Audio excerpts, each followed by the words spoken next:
Hello hi welcome to my channel. இன்றைக்கி நம்ம channel வந்து சண்டேவோட விலாக் தான் பார்க்க போகிறோம். சண்டே வந்துட்டு புரோட்டா இன்னும் முடியாததுனால ஸோ வெஜ்ஜு தான் பிளான் பண்ணியிருந்தோம். பிளான் எல்லாம் பெருசாக பண்ணலை, வெஜ்ஜு தான் சமைக்கணும், வேறு வழி இல்லை, சமைச்சே ஆகணும் வெஜ்ஜு தான் அப்படின்ற மாதிரி யோசிச்சுட்டு பண்ணலாம் அப்படின்னு சொல்லிட்டு ஊர்லேருந்து அம்மா வந்து இடியாப்பம் மாவு கொடுத்து விட்டுருந்தாங்களே, லாஸ்ட் வீடியோவில் பார்த்தோம் இல்லையா. ஸோ அதை வந்து இடையில ட்ரை பண்ணேன். ஸோ என்ன பண்ணிட்டேன்னா, தண்ணி வந்து நான் கரெக்டாக யூஸ் பண்ணாமல், அதாவது கொதிக்க வச்சு யூஸ் பண்ணாமல் லைட்டாக சூடு பண்ணி யூஸ் பண்ணிட்டேன். ஸோ அதனால அது வந்து நல்லாவே வரல சுத்தமாக. ஆனால் அங்கே வந்து ட்ரை பண்ணும்போது நல்லா வந்துச்சு. அப்புறம் அம்மா சொன்னாங்க, கொதிக்க வச்சு யூஸ் பண்ணால் நான் சூப்பராக சாஃப்டாக வரும் அப்படின்னு சொல்லிட்டு. ஸோ அதே மாதிரி இந்த தடவை செஞ்சு ரொம்ப சூப்பராக வந்திருந்தது. கொஞ்சம் கம்மியாக தான் போட்டு செஞ்சேன், ஏன்னா வரலைன்னா என்ன பண்ணுறது சப்போஸ் அப்படின்னு சொல்லிட்டு. ஸோ சூப்பராகவே வந்திருந்தது. 3 பேத்துக்கு அளவாக சூப்பராக செஞ்சு சாப்பிட்டோம். ஃபஸ்ட்டு வந்துட்டு சின்ன வயசுலலாம் வீட்டில் அடிக்கடி இடியாப்பம் எல்லாம் பண்ணுவாங்க.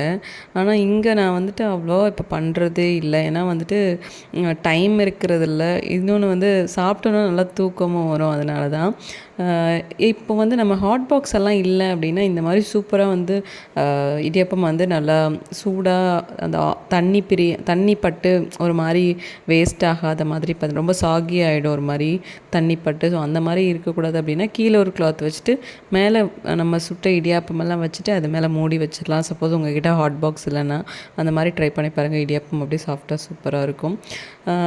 அதுக்கப்புறம் இது கூடயே வந்துட்டு தேங்காய் பால் தான் இதுக்கு ஆப்டாக இருக்கும் இல்லையா. ஸோ அதனால் தேங்காய் பால், தேங்காய் பால் எனக்கு எப்போவுமே ஏலக்காய் போட்டால் தான் பிடிக்கும், இல்லைனா எனக்கு பிடிக்கவே பிடிக்காது. இல்லைனா நான் தேங்காய் பால் தொடவே மாட்டேன்.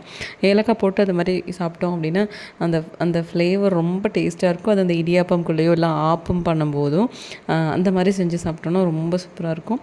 நான் வந்து ரொம்ப திக்காலாம் எப்போவுமே மில்க் எடுக்கவே மாட்டேன், எனக்கு வந்து பிடிக்காது. ரொம்ப திக்காக இருந்தால் ஏதோ நெஞ்சுக்குள்ளே இருந்துட்டு ஏதோ பண்ணுற மாதிரி ஒரு மாதிரி சென்சேஷன் இருக்கும். அதனால் அதை பண்ண மாட்டேன்.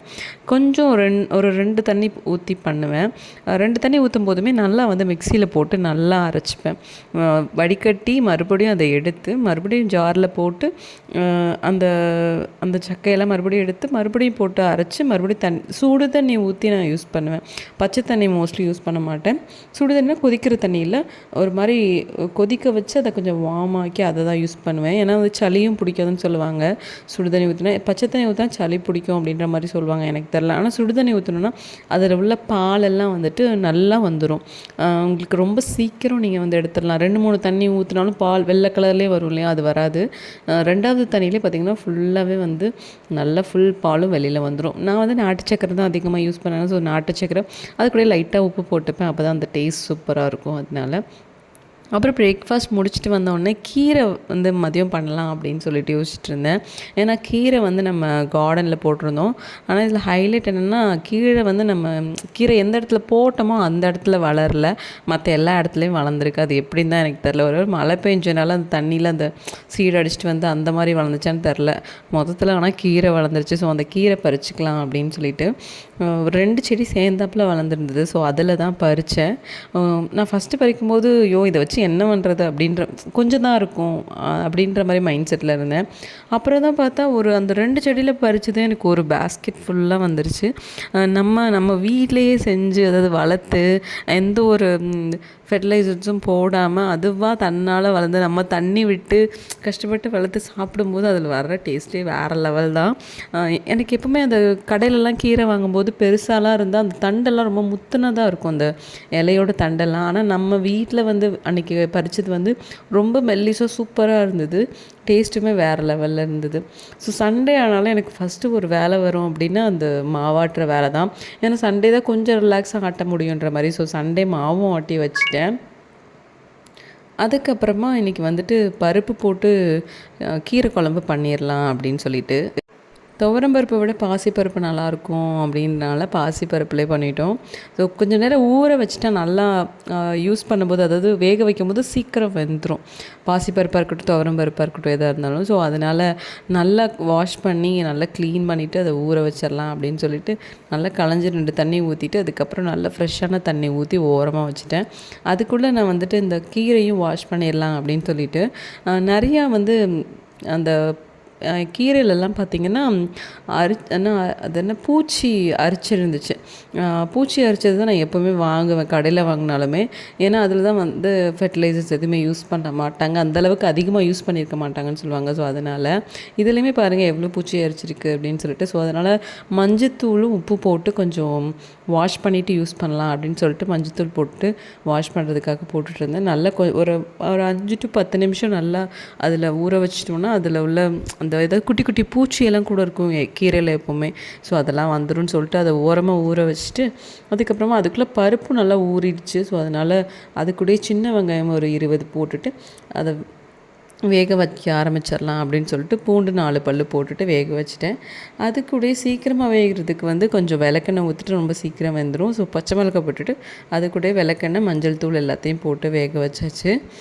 கண்டிப்பாக நீங்களும் உங்கள் வீட்டில் வந்து கீரையெல்லாம் வந்து ஈஸியாக வளர்க்குற ப்ராசஸ் தான். ஸோ அதனால் கீரையெல்லாம் சின்ன சின்ன பாட்டில் போட்டாலே வெந்தய கீரைலாம் சீக்கிரமாகவே வளர்ந்துடும்.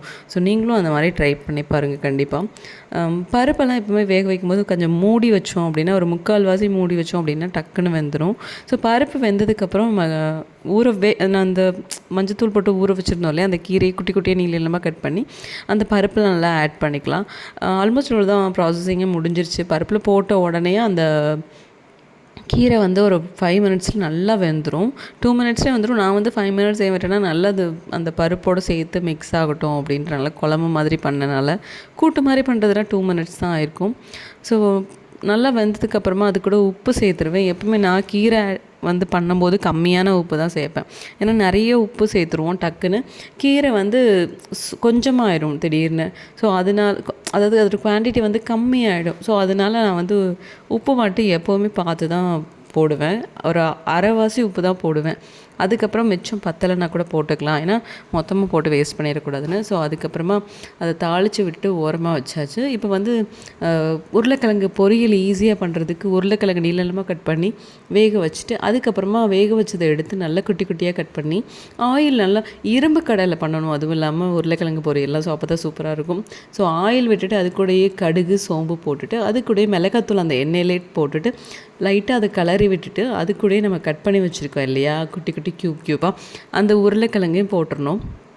அதுக்கு முன்னாடி அந்த போட்டிருந்த அந்த மிளகாத்தூள் வந்து கரிஞ்சிராமல் பார்த்துக்கணும். டக்குன்னு உடனே வந்து அந்த மிளகாத்தூள் வந்து கரியிறதுக்கு முன்னாடியே இந்த உருளைக்கிழங்கு டக்குன்னு ஆட் பண்ணிடணும். இல்லைனா கரிஞ்சிருச்சுன்னா நல்லாவே இருக்காது. அதுக்கு மேலே மஞ்சள் தூள், அதுக்கப்புறமா அது கூட சால்ட்டும் ஆட் பண்ணி நல்லா கிளறி விட்டுறணும். இது வந்து ஒரு 5 மினிட்ஸ்லேயே சூப்பராக ரெடி ஆயிரும். அதுவும் இரும்பு கடாயில் பண்ணும்போது ரொம்ப கிறிஸ்பியாகவே வரும், சூப்பராக இருக்கும். கண்டிப்பாக ட்ரை பண்ணி பாருங்கள். தேங்க்யூ ஸோ மச் ஃபார் வாட்சிங்.